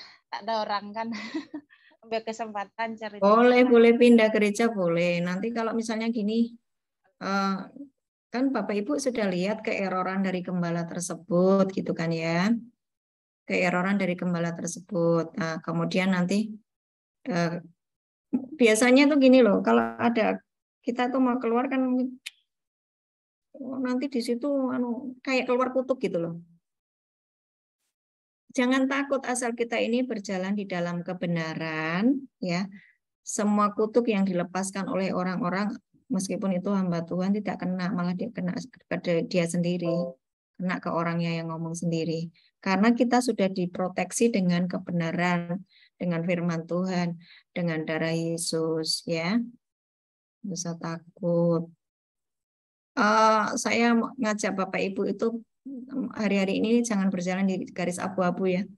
Berjalanlah di garis yang kalau engkau putih ya putih, kalau engkau hitam hitam sekalian gitu. Jangan tanggung-tanggung, percuma tanggung-tanggung.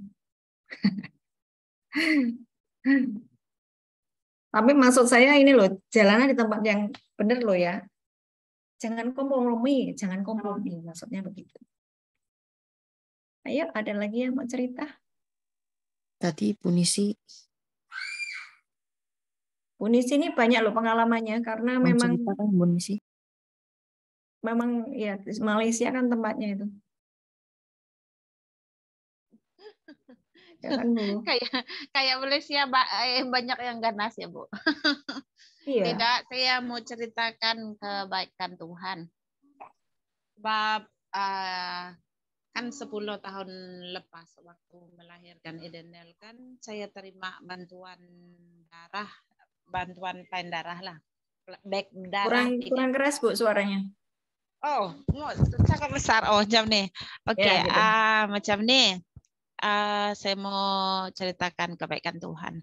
10 tahun lepas waktu melahirkan Edenel, saya kan pengsan, tidak tahu apa-apa sudah sebab saya bleeding teruk sangat-sangat saya punya pendarahan kan. Oke. Jadi 38 ke 40 bag darah itu masuk dalam badan saya lah, dimasukkan untuk apa? Untuk transfusi. Saya dapat itu. Untuk bantuan darah lah, sebab darah dalam badan saya sudah habis, sebab betul-betul habis. Jadi 2 kali operation, lepas itu sempat stop jantung 5 menit kah, dan dokter pun tidak sangka yang saya hidup. Sebab dia beri 24 jam selepas mereka operation, kalau tak sedar memang dia pergi, kalau dia sedar dia akan gila, macam itulah dia cakap dengan suami saya. So dia cakap doa-doalah kamu banyak-banyak dengan Tuhan kamu, dia cakap macam tuh. Oke. Tidak sampai berapa jam, 5 jam. 5 jam, oke, saya ada sadar, oke. Itu yang saya ceritakan, puji Tuhan lah. Yang saya ceritakan sekarang macam ni sebab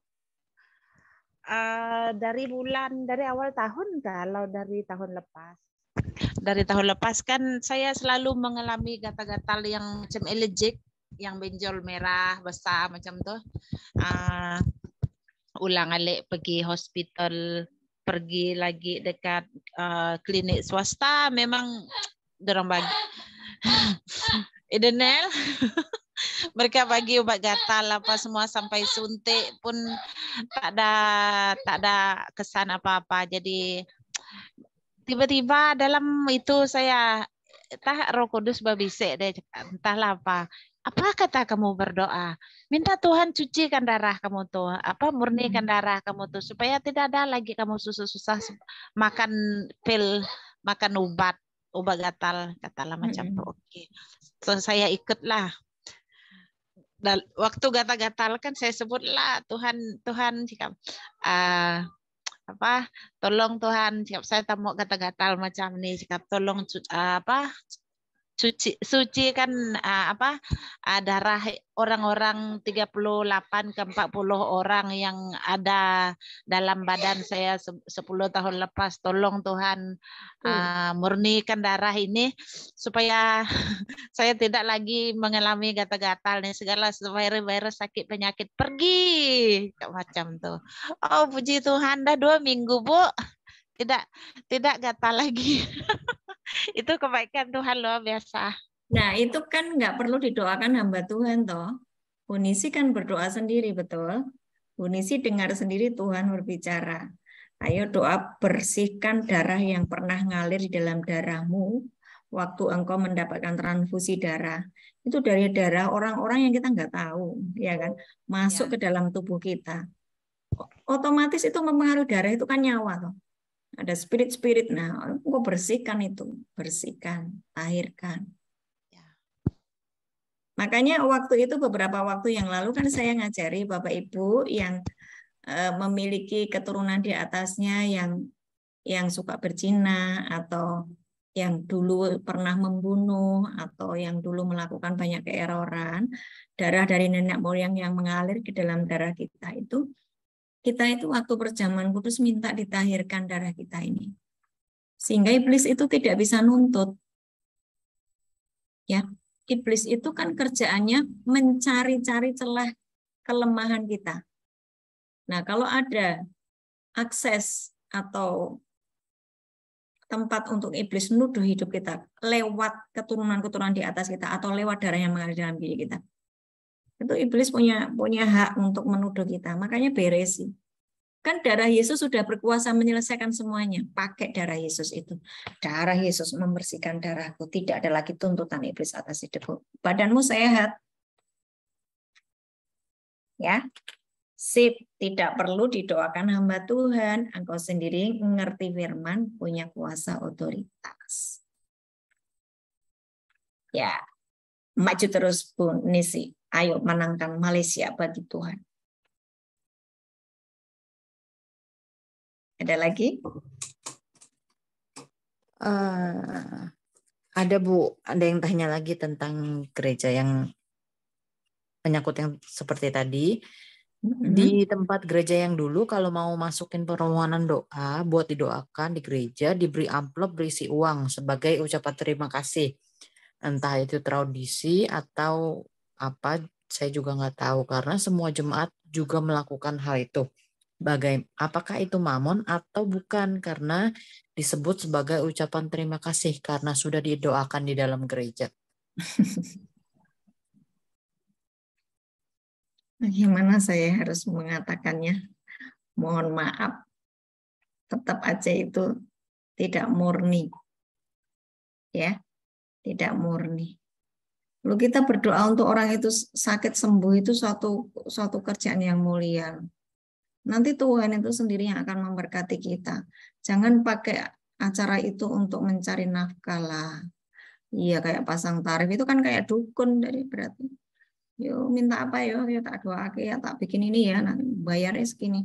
Kayak dukun jadinya. Enggak lah, enggak boleh lah kayak gitu ya. Enggak boleh. Wong Tuhan Yesus waktu mengutus murid-muridnya jangan bawa duit, jangan bawa bekal, ya kan? Nanti Tuhan sendiri yang akan mengaturnya. Yang akan memberkati, yang akan mengurus hidup orang itu, hamba Tuhan itu. Nggak boleh kayak gitu, tetap nggak murni Bu, tetap nggak murni. Ya, Bapak Ibu yang sudah saya doakan, apa saya punya tarif ya? Saya pasang nomor rekening nggak kan? Loh, kita ini dikasih gratis kok. Jangan ngerjain jemaat lah. Jadi Bu Pendeta yang kita undang itu dibayarkan. Bukan beda ya Bapak Ibu, gini loh. Nah ini yang harus dibedakan. Yang harus dibedakan begini. Waktu kita sudah dilayani, hamba Tuhan itu kan datang ke rumah kita. Dan itu dia menyampaikan firman, kemudian mendoakan, dan mendampingi sampai engkau mengalami kesembuhan. Hatinya begitu murni, begitu tulus. Ya, ini orang nggak dikasih persembahan, nggak dikasih uang pun nggak masalah. Uang memang dia hatinya tulus. Tetapi kalau ibu, bapak memiliki, aku ingin memberkati hamba Tuhan, itu ya nggak salah. Jadi bukan hamba Tuhan itu yang minta, tapi karena kita dengan kerelaan sendiri memberikan, memberkati, itu nggak salah.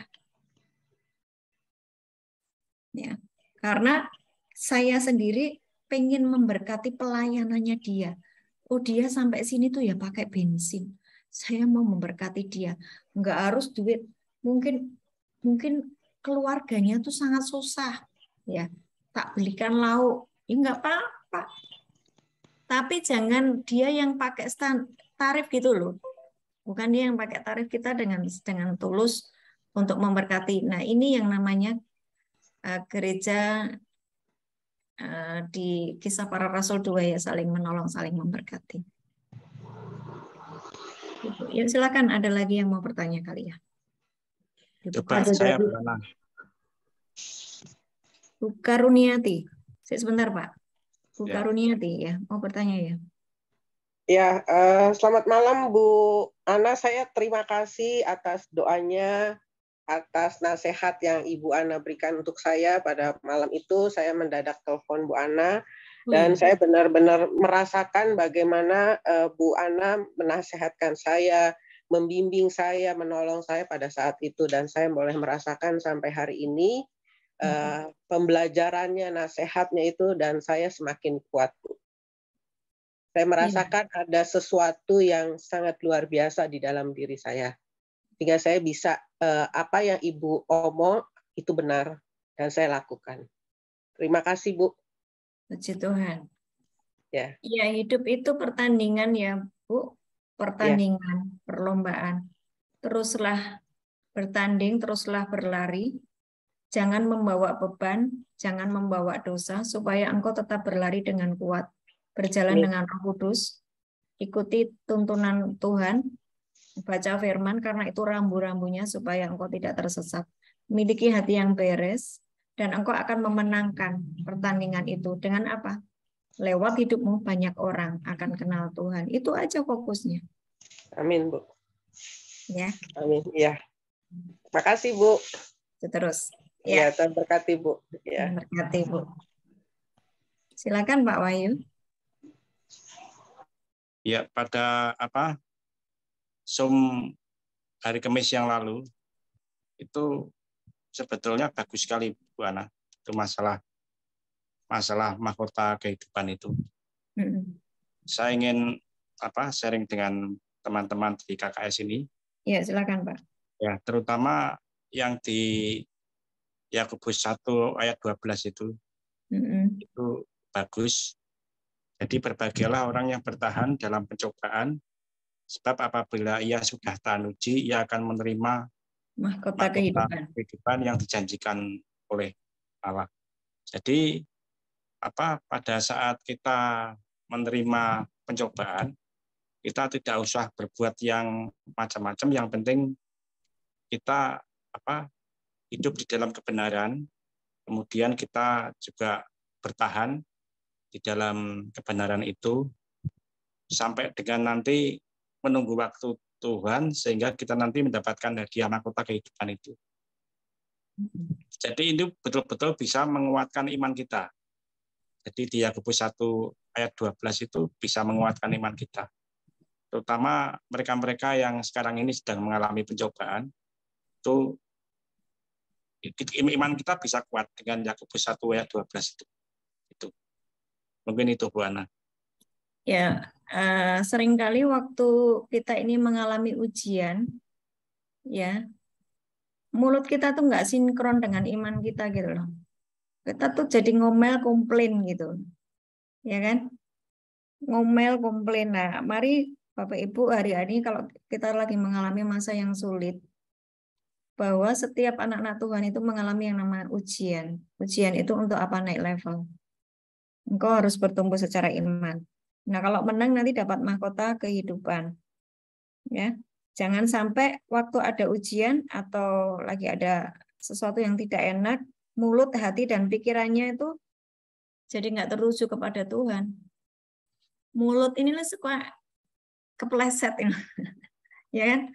Nah, padahal apa yang kita ucapkan kan terjadi. Kita tuh seperti lagi nabur gitu loh. Nah, jadinya itu jadi rumit gitu loh.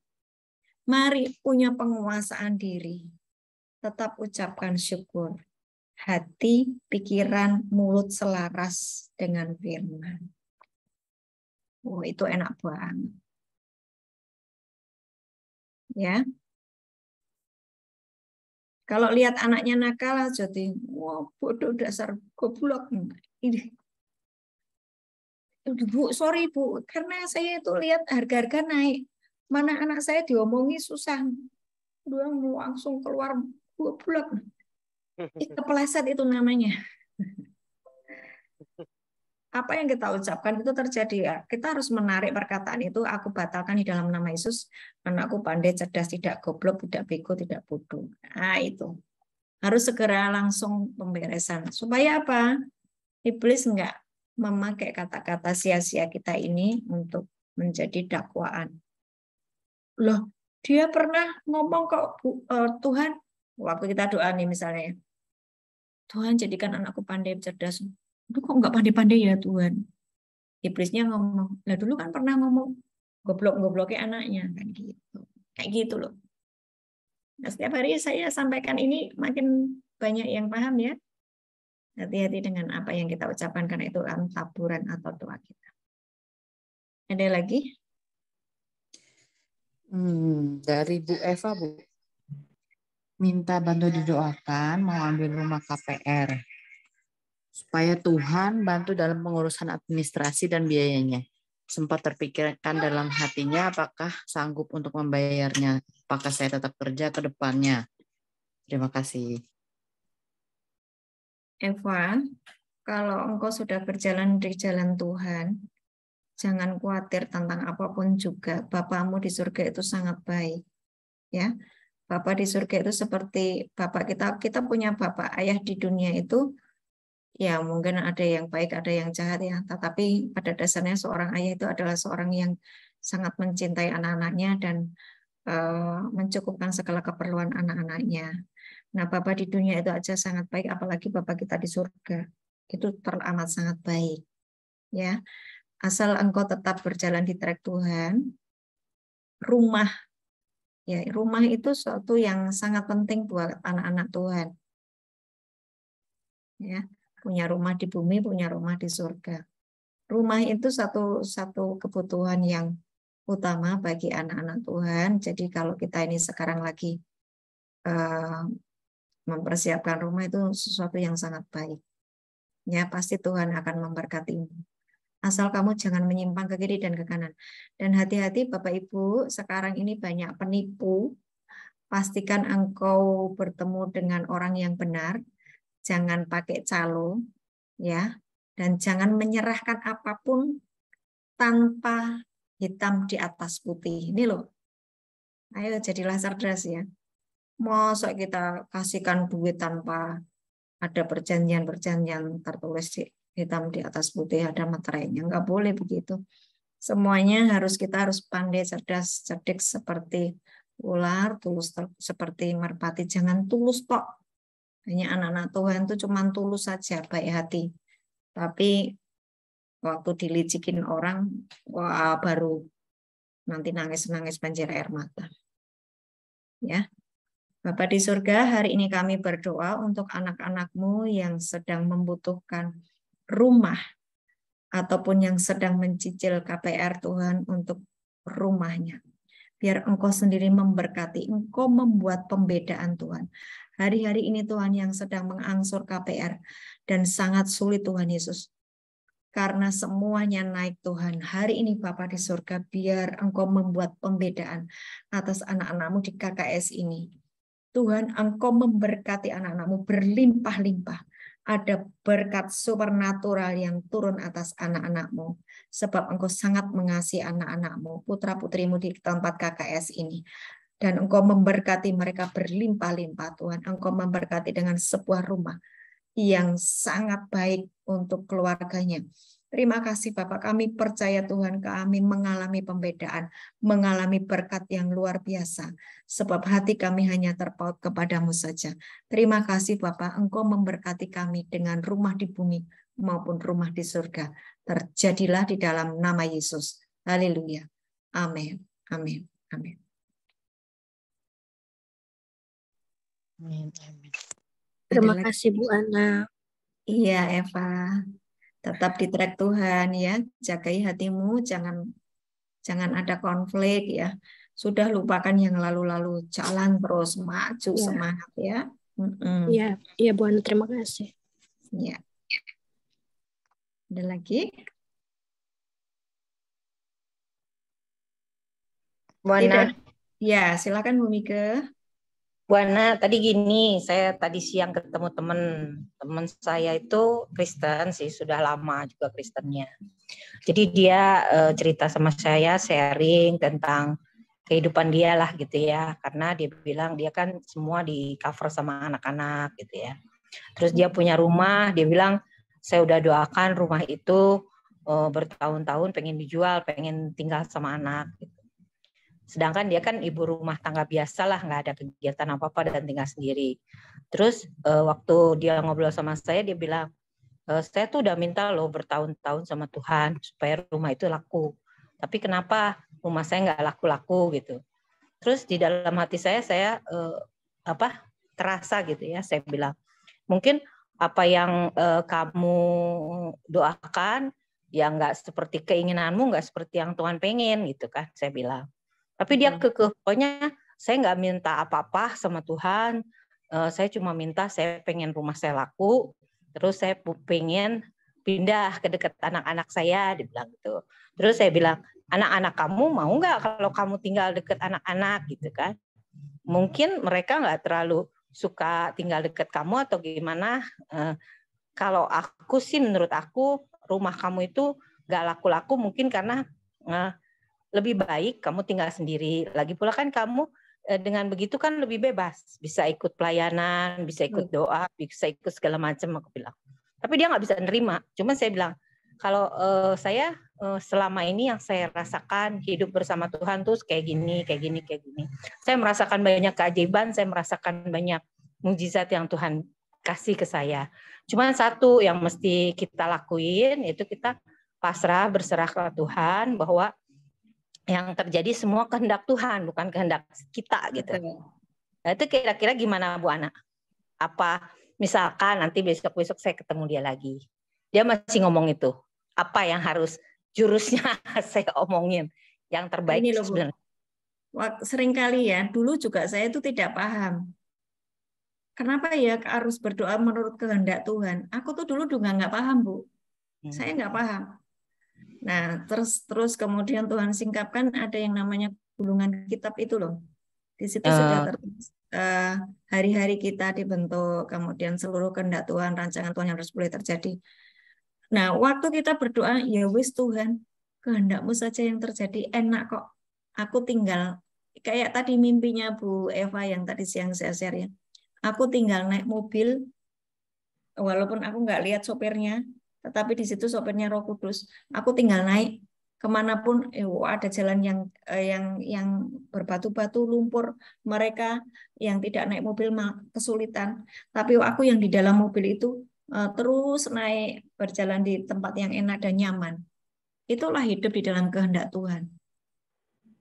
Ya, saya cuma bilang begitu. Banyak orang itu belum paham itu, Bu. Jadi kok bisa sih doa jadilah kehendakmu? Nah, ujungnya itu kalau yang nggak paham, itu terus apatis gitu. Ya wis lah gitu. Salah itu. Ya wis lah, Tuhan terserah engkau saja. Salah loh itu. Itu berarti dia marah. Milikilah sikap hati yang benar. Oh, ternyata di dalam hidupku ini ada seluruh agendamu. Sudah tertulis gini. Wis Tuhan, jadilah kehendakmu. Apa yang kau tulis tentang aku. Jadi itu jadi beda loh Bu rasanya, ya kan? Beda nggak? Iya. Sekarang kan Bu Mika merasakan itu Ketika aku hidup sesuai dengan kehendak Tuhan tuh enak. Iya. Tuhan yang setir, Tuhan yang atur, Tuhan jurumudinya dalam kapal tersebut. Iya benar. Jadi saya pikir ya udah kalau dia nggak mau menerima, saya cuma mau menyatakan bahwa janji-janji Tuhan, bahwa apa yang saya terima dari Tuhan ya seperti itu, ajaib, dan memang kalau kita bersandar memang semua terjadi, apa yang kita katakan terjadi. Saya bilang yang penting hati kita bersih. Jadi saya cuma mau jadi saksi Kristus aja lah sementara sebelum kalau dia nggak ngerti gitu.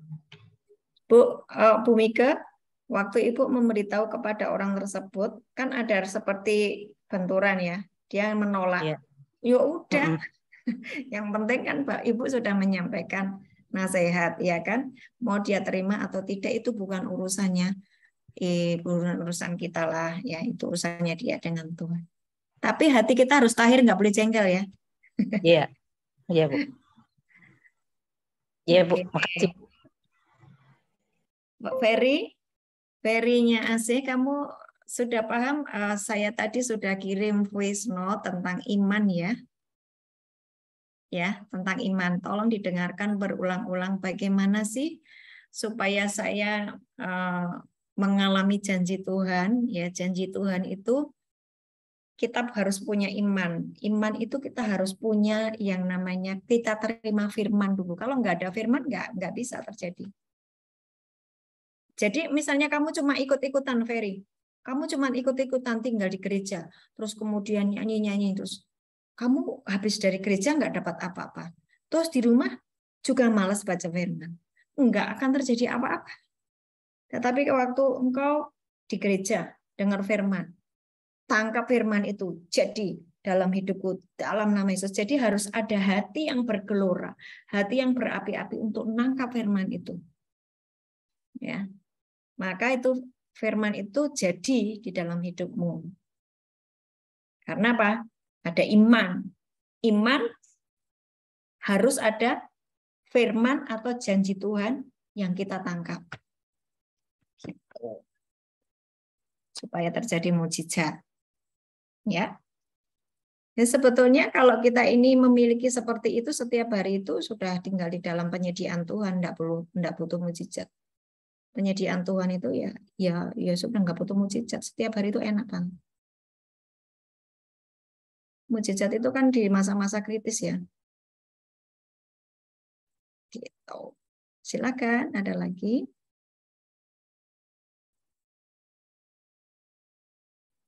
Atau Ferry ada yang belum mudeng? Yang belum paham? Ya lagi ulang-ulang Bu, yang kemarin yang tadi Ibrani 11 sama 10. Ya ulang. Saya mudeng. Memang harus diulang-ulang.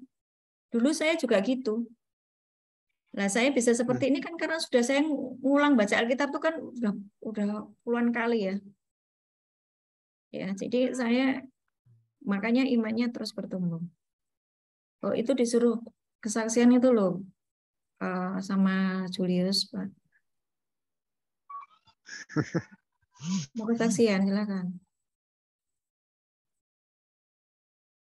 Ada lagi? Nggak ada? Jangan ragu-ragu. Nih saya itu banyak ya nanti setelah Zoom itu terus gini. Aku rasanya nyesel karena aku tidak kesaksian. Ini rasanya jadi sesek di dadaku. Nah, jangan sampai seperti itu. Ayo cepat kesaksian atau cerita. Ini keluargamu sendiri, Bapak Ibu. Jangan malu. Kita belajar, kita sharing, kita. Ada Bulia yang di Bogor.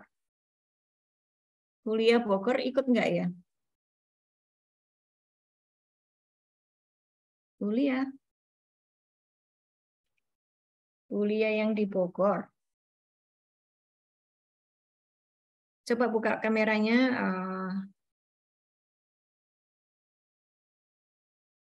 Halo. Oh, enggak ini ya. Enggak ngikutin. Oke, silakan yang lainnya yang mau bersaksi atau mau bertanya. Nggak ada? Apakah masih ada Bapak Ibu? Yang tentang iman, ada nggak yang mau bertanya? Kalau tidak ada iman, tidak berkenan loh, hati-hati loh. Tidak berkenan di hadapan Tuhan itu gimana sih? Tuhan memalingkan wajahnya. Apa bisa begitu, Bu? Katanya Tuhan itu Maha Kasih, makanya belajar firman itu seluruhnya. Ya, harus mengerti seluruhnya, jangan cuma separuh-separuh. Oh, Tata lagi resen. Silakan, Tata.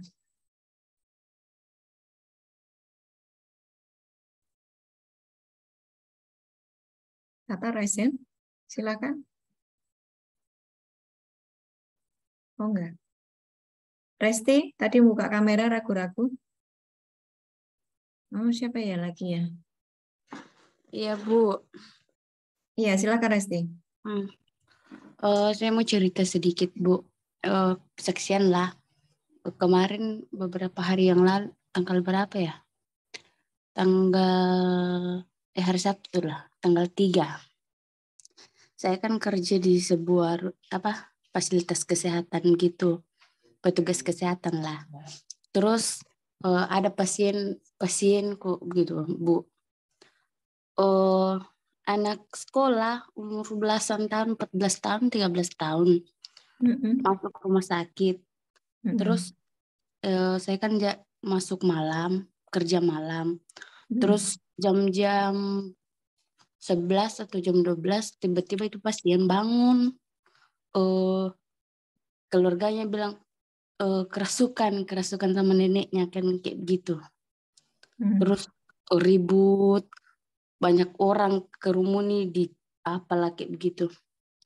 Terus saya bergumul, aduh Tuhan, saya mau bagaimana ini?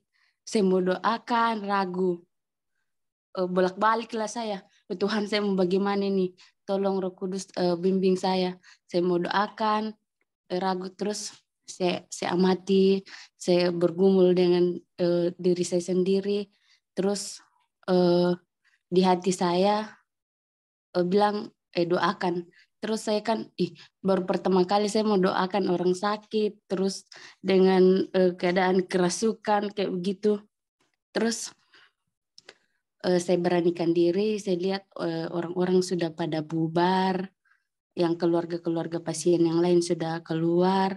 Terus saya masuk, saya beranikan diri, saya tanya-tanya, saya lihat, saya pegang matanya, oh ini anak tidak kerasukan, tapi saya minta tolong Roh Kudus tuntun saya, apa yang mau saya bicara, apa yang mau saya sampaikan terhadap pasien dan keluarganya. Terus di hati saya itu kayaknya ini anak ada masalahnya kayak begitu. Dia tidak kerasukan, dia merasa sesak karena di hatinya itu ada beban. Terus saya bicarai, dia ngangguk-ngangguk, nggak bisa bicara. Terus saya tanya, agama apa Bu? Kristen. Oh ya, tak doain ya, kebetulan saya juga Kristen, jadi saya doakan. Terus setelah saya doakan, saya sampaikan kalau mau cerita sama saya tidak apa-apa, saya bisa jadi temannya ini segala macam. Kalau ada masalah di sekolahnya atau sama pacarnya atau dan lain-lain. Terus setelah itu saya sampaikan firman yang marilah semua yang berbeban berat datang kepadaku, maka Tuhan akan memberikan pekerjaan. Terus setelah itu saya sampaikan ini sudah malam, istirahat ya, jangan banyak pikiran. Setelah saya doakan, Bu, itu anak istirahat sampai pagi enggak bangun-bangun. Ini paginya pas pagi sudah main HP. Jadi kadang saya berpikir, Tuhan, saya kan doanya ngawur kayak begitu. Kayak belum tertata begitu, enggak tertata. Kadang saya merasa malu sendiri. Tapi biar doaku tidak karuan, kata-kataku pun enggak nyambung-nyambung. Tuhan mengerti kayak begitu, Bu. Ya. Itu. Buat teman-teman yang dinas di rumah sakit ya, ini adalah kesempatan untuk praktek tumpang tangan pada orang sakit sembuh ya. Ya, jadi ada double yang kamu miliki, yaitu ilmu akademik di kesehatan dan juga yang dari firman Tuhan, bahwa kalau kita percaya kepada Tuhan, kita tumpang tangan pada orang sakit sembuh. Dan sampaikan firman, buatlah dia ketemu dengan Tuhan. Bagaimana saya membuat dia ketemu dengan Tuhan kalau saya sendiri enggak terhubung dengan Tuhan? Ya kan?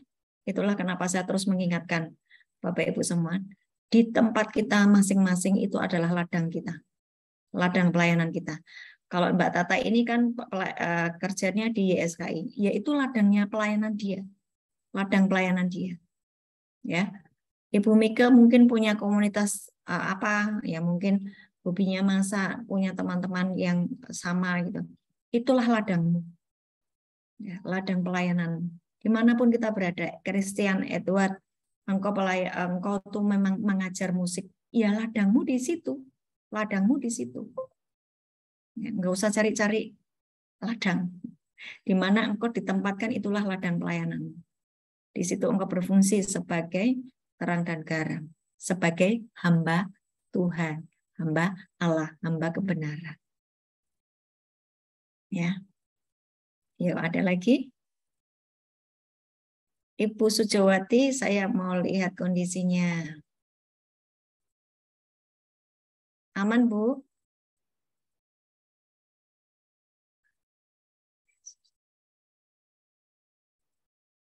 Aman ya, Bu? Aman. Makan tetap bagus? Bisa. Cuman saya memang lagi pantang daging, enggak. Ya, jangan makan daging. Mie, enggak. Boleh. Tepung, gorengan, enggak. Batuknya sudah sembuh kemarin minggu lalu? Batuknya mendingan, karena saya pantang gorengan sama mie, enggak. Waktu kemarin masih bandel karena suka kepengen saya. Pengen dikit gitu. Kayak miswa nggak boleh kan, Bu Ana? Miswa. Jangan bandel ya. Itu puasa ya. Ini kemonya kan udah selesai saya yang paket kedua. Nah, nanti ini habis ini saya PET CT, tapi belum tahu tanggal berapa. Hari Selasa saya ke dokter. Saya berharap sih hasil PET CT saya seluruh tubuh saya sudah bersih dari kanker. Itu aja yang saya harap. Amin. Sebab saya nggak ada obat minum. Kalau ini ya obatnya itu lagi gitu. Pokoknya saya imanin, minta sama Tuhan, hasil PET CT saya, tubuh saya sudah bersih dari kanker. Udah gitu aja, berdoa. Bu Sujawati pakai firman ya, Bu.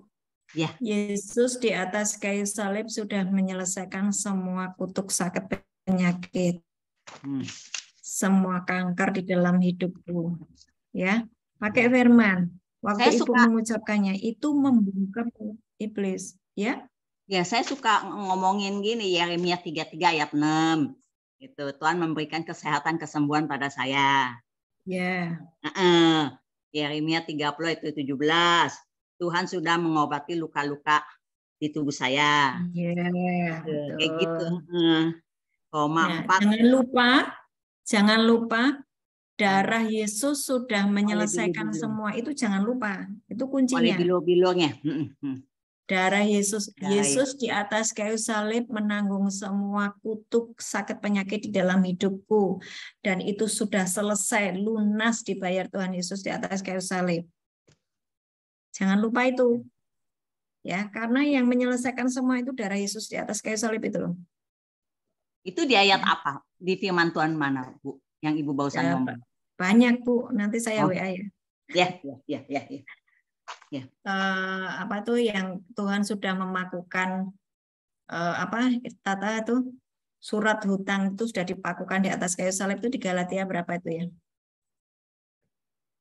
Ya itu nanti dicarikan ya. Ya. Terus sakit penyakit kitalah yang ditanggungnya, itu banyak itu ayatnya. Saya juga mau Bu Ana firman yang tadi ya. Apa ya? Lia apa? Saya panggil Lia yang di Bogor, bukan yang di Semarang. Yang di Semarang saya tahu. Lia yang di Semarang, ada 2 Lia ya. Lia yang di Bogor, silakan dibuka kameranya, saya mau ngobrol. Oh iya, Lia Semarang, kenapa Lia Semarang? Tata suaranya nggak ada. Speakernya masih di... Suaranya nggak keluar tuh, Ta. Nggak ada suaranya, Ta. Oh, minta firman untuk kesembuhan. Lia minta firman untuk kesembuhan. Bu Sujawati tadi mana? Di Yeremia berapa?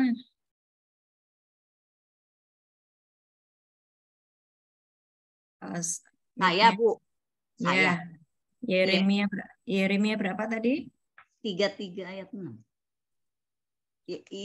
Yang kesehatan dan kesembuhan. Ya. 33 ayat 6. Yeremia 33 ayat 6. Ayat 6. Yeremia 33 ayat 6. Terus apa lagi? Yeremia 30 ayat 17. Yeremia 30 ayat 17. Tuhan sudah mengobati luka-lukamu, luka-luka saya. Saya 58 itu juga ada loh. Kolose 2 ayat 13 sampai 14, Bu. Kolose 2 ayat 13 sampai 14 yang tadi menghapuskan surat hutang tadi. Oh iya. Kolose 2 ayat 13 sampai 14. Sudah saya catat. Ya, ada lagi?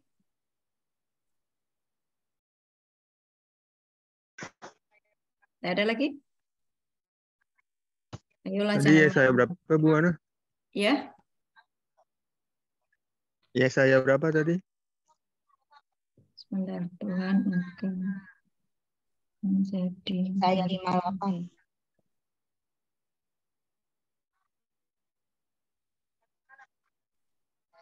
58 ayat 8.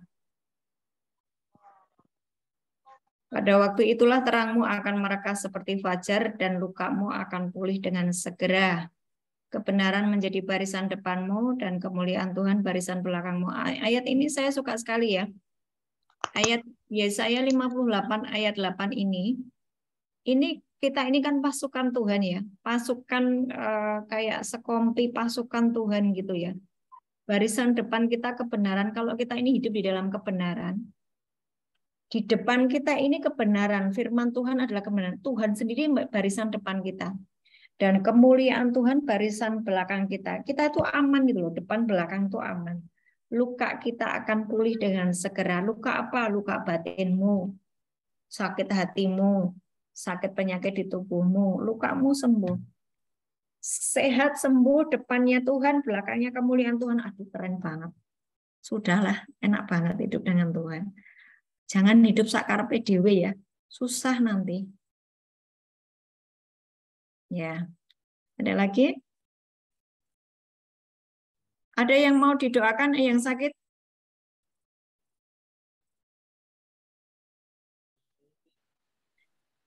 Enggak perlu didoakan, Bu. Kan Ibu sudah ngajari untuk berdoa masing-masing jos. Kalau sudah tidak ada kita tutup ya. Sudah mau jam 9.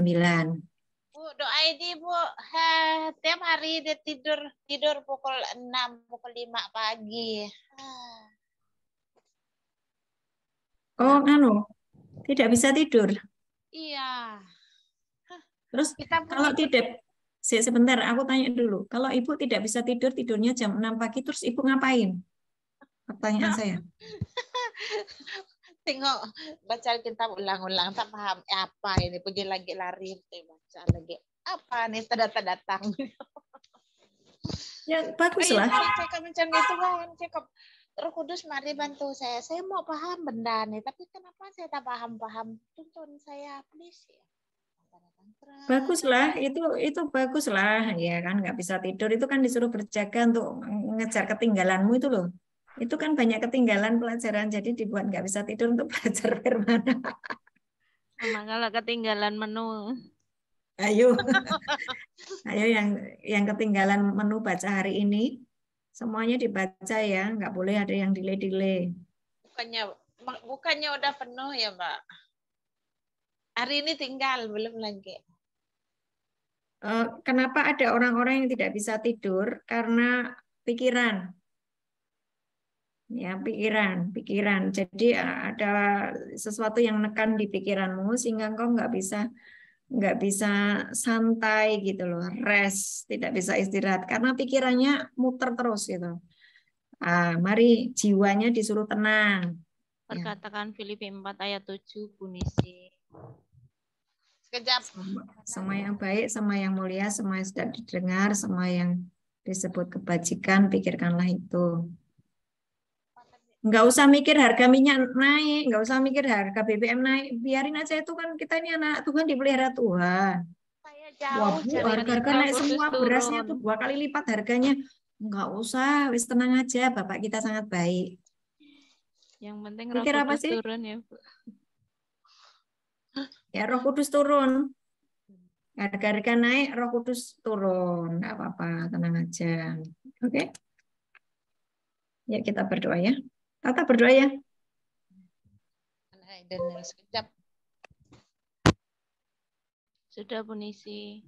Bu Nisi juga minta didoakan supaya bisa tidur. Wah, kalau tidur terus nanti malah bahaya. Inilah nih yang buat tidak tidur-tidurnya.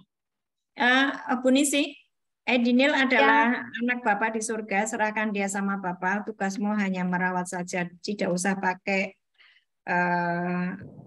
marah, tidak usah pakai. Bapak, Edinil adalah putramu. Dia milik kesayanganmu. Engkau mempunyai kitab tentang Edinil. Jadilah kehendakmu atas Edinil. Cobalah belajar seperti itu. Tidak usah menyesali semuanya. Serahkan sama Tuhan. Artinya ibu diberi kepercayaan untuk merawat anak seperti Edinil. Orang lain nggak mampu, tapi Bu Nisi mampu. Ayo ya. Oke? Oke. Mari Edinil Tuhan Yesus, Bapa di surga atas Edinil. Engkau ambil alih. Jadi seluruh kehendakmu atas Edinil. Engkau punya rancangan yang ajaib atas Edinil. Jadilah seluruhnya kehendakmu atas Edinil. Berikan kekuatan, berikan penghiburan kepada Ibu Nisi dan suaminya dan seluruh kakak-kakaknya. Berikan sukacita damai sejahtera, kekuatan ilahi turun atas keluarga Ibu Nisi di dalam nama Tuhan Yesus. Amin. Amin.